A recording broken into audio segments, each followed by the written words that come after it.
When we talk about age-friendly healthcare, it's a focus on the 4 M's. What matters? Share your goals and priorities. Medication. Review all the medications you take. Mentation or mind. Talk about your memory and mood. And mobility. Ask about ways to help keep you active and moving.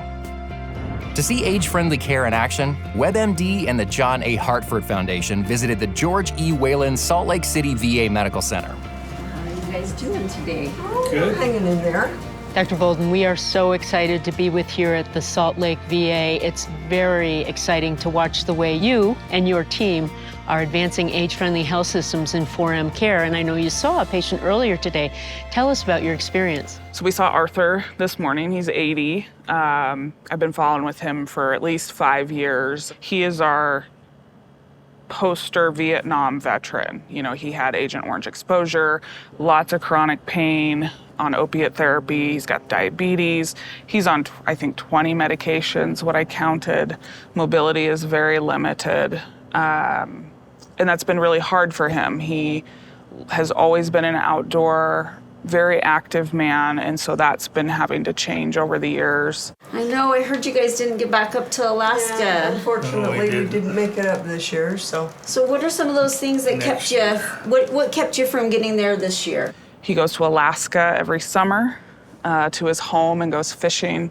Fortunately, he wasn't able to do that this year, so we spent time talking about why that was, and really it was about his mobility and pain and all the appointments that he's had to have. Our ultimate goal is to get you back to Alaska next year, to get you feeling a little bit stronger that way. You know, I can't fix you. I can't make you go, you know, I can't make Arthur go raft the rapids in the Colorado River anymore. Yeah. But we can help him try to get to Alaska, and so then we can frame all the rest of his care around that what matters piece. We talked a lot about medications for pain. I know the last time we met, we were talking about some non-medication things that we can do for pain as well. I think we ordered a machine called the Thermazone machine. Did that come in the mail? Yep, it did, and it is helpful. A lot of my patients have cognitive issues. Arthur does. He's a little bit more forgetful, you know, kind of has, sometimes has a hard time finding the words he wants to use. I know you've got a little bit of challenge with your memory, but it's pretty mild. We'll just keep an eye on that, and maybe in about 6 months, check again. Okay. Does that sound okay? And then the mobility, obviously, we address that a lot with him. That's what he cares about. He needs to have mobility to stand on the side of the river and throw his fishing pole in and pull out a 50-pound salmon in Alaska, you know, or to get to the airplane to get to Alaska in the first place. And let's work on these things and see if we can get you to Alaska next summer. Okay. Okay? I'm willing.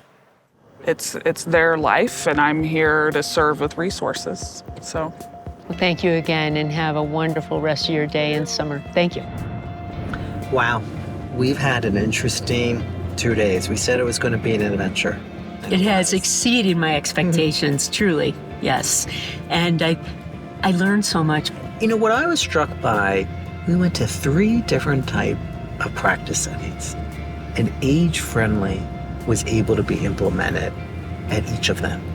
And we learned that people really felt that it was valuable, that it saved them time, that it made for better teamwork, and that it, most importantly, that it improved care for older people. You always say to me, John, people should demand age-friendly care. Not that they just want it, but should demand it. And we kind of saw in action people's expectations. When used together, the 4 M's can help manage your care in ways that are unique to you. Ask your healthcare team for age-friendly care. Learn more at webmd.com/age-friendly.